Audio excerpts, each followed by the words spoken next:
Okay, why are you here tonight? We all have a purpose, some of them perhaps more noble than others. Likewise, all brands have a purpose, and we morally qualify them into a good purpose, saving the world, or a bad one, making money. The recent surge of purpose-driven advertising has been attributed to perhaps a kind of latent shame or embarrassment about what we do for a living. This is the S in our Euro RSCG. He says, "Don't tell my mother I work in advertising. She thinks I play piano in a brothel." I would say playing piano is probably one of the least immoral things one might do in a brothel. Or perhaps we're just fearing that Judgment Day is upon us and we want to make amends. If I'd said that a year ago, it might have been quite funny. Now you're just like, yeah. The good news is, though, that you can do both. So Dove's mission is to make beauty a source of confidence and not anxiety for women. Kickstarted a debate about the portrayal of portrayal of women in the media, and has succeeded to the extent that real women have become not only visible but mainstream. By the time we launched Sketches in 2013, only 6% of women still felt pressure from the media to be beautiful. The campaign has evolved over the years, but Dove's purpose holds true. And Dove is massively committed to this, so self-esteem is a real economic issue. Girls with low self-esteem are significantly less likely to pursue a range of high-profile careers. The Self-Esteem Project has reached over 20 million girls around the world through kind of school education programs. So Dove does good, but it also does well. This is me going up on stage last year at the IPA Awards to collect the President's Prize for Commercial Effectiveness for Good. That's Claudia Winkleman. Very blurry picture.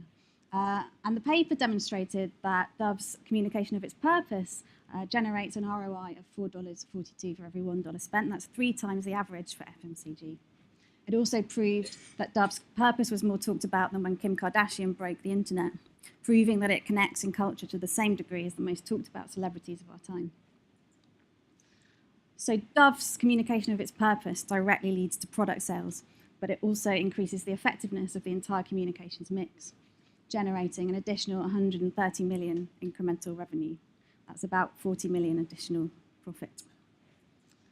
So why does it work for Dove? Well, I think when we talk about purpose, we need to think about what tools we have at our disposal. For most brands, that's things like reach, the ability to change perceptions, change attitudes, or change behavior. Dove's communications act to make women feel more beautiful, so directly working towards its mission.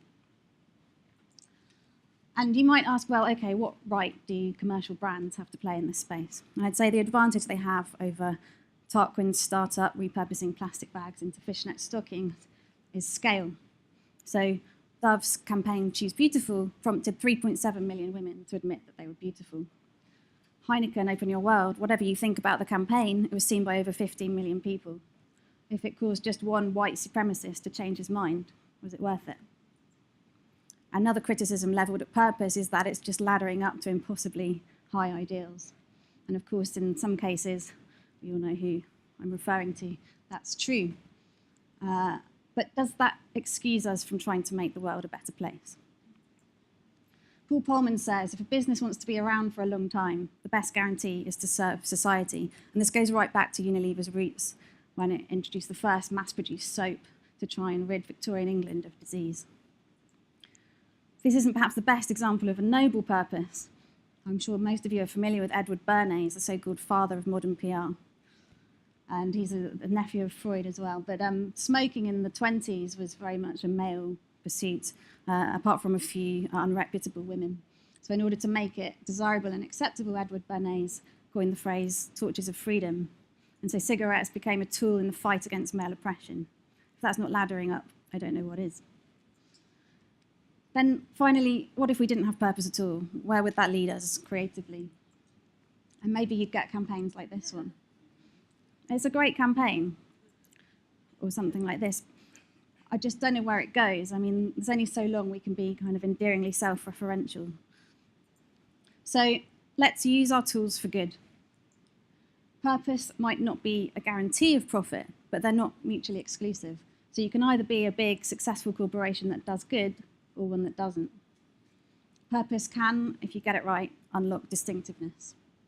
And genuine purpose can create an enduring role in society and therefore long-term success for the business. A final note, buyer beware. I don't know why I put that in Latin, a room full of planners, trying to sound clever. But having a purpose is a long-term commitment, but it will attract inevitably some debate and criticism, and Dove has seen its fair share over the years. But you need to hold to your purpose. And anyway, since when has our industry been afraid of a bit of controversy?